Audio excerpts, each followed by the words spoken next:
Banyak pertanyaan, kenapa sih pemerintah tetap harus dikritisi? Bukankah mereka itu adalah orang-orang pintar, sehingga apapun kebijakannya, kemungkinan besar sudah hasil penelaahan mata dan demi kebaikan rakyatnya?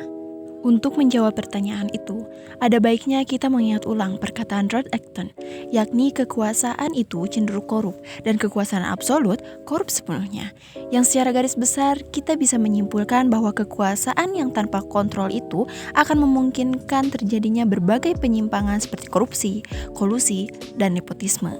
Sehingga dalam negara demokrasi yang digambarkan dengan sistem pemerintahan dari, oleh, dan untuk rakyat, maka rakyat memegang peranan sentral dan harus terlibat aktif atas jalannya pemerintahan, sebagaimana dijamin penuh dalam pasal 28 Undang-Undang Dasar 1945, agar tercapai negara kesatuan Republik Indonesia yang merdeka, bersatu, berdaulat adil, dan makmur, sebagaimana yang tercantum dalam pembukaan Undang-Undang Dasar 1945. Karena pemerintah itu adalah manusia yang sudah pasti punya karakter, perasaan, nafsu, dan kebutuhan sebagaimana manusia lainnya yang bisa saja salah dan tidak terkontrol apabila tidak ada yang mengontrolnya.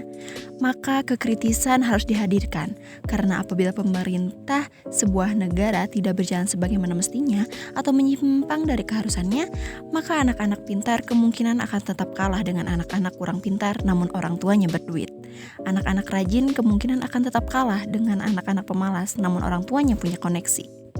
Anak-anak berbakat besar kemungkinan akan tetap kalah dengan anak-anak tak berbakat namun orang tuanya punya kekuasaan. Anak-anak yang ingin meraih cita-citanya besar kemungkinan akan gagal di tengah jalan karena berbagai ketidakadilan.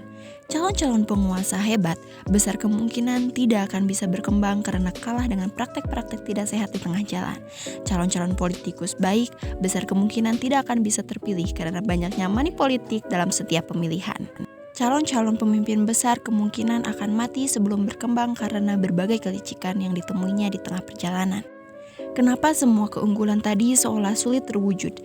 Karena semua hal yang tadi membutuhkan pemerintah yang baik, kompeten, dan bersih, agar semua hal yang baik tadi tidak menemukan hambatan. Tanpa pemerintahan yang baik, bersih, dan kompeten, maka negara dan rakyatnya akan berkutat di situ-situ saja, berkumpul pada problem yang sama, jauh dari kemaksimalan.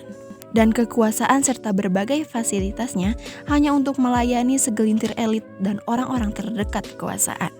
Kita mengkritisi, sumbang saran, atau semacamnya itu karena kita sayang dan merasa memiliki dan menginginkan kemaksimalan untuk negara kita yang besar dan tercinta ini, Negara Kesatuan Republik Indonesia.